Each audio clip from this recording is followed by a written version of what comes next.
Setelah masa cuti bersama Idul Fitri 1440 Hijriah berakhir, pada Senin tanggal 10 Juni 2019 merupakan hari pertama bagi institusi pemerintah termasuk kantor Dinas Tenaga Kerja dan Mobilitas Penduduk Aceh untuk mengawali tugas.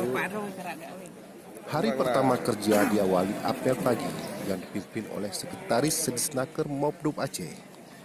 Apel pagi tersebut terasa beda dengan apel pagi yang rutin dilakukan.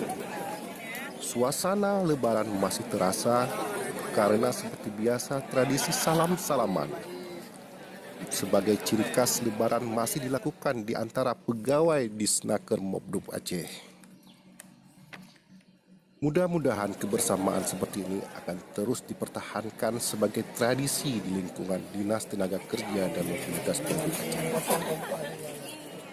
Selamat Idul Fitri 1440 Hijriah. Semoga kita bisa saling memaafkan.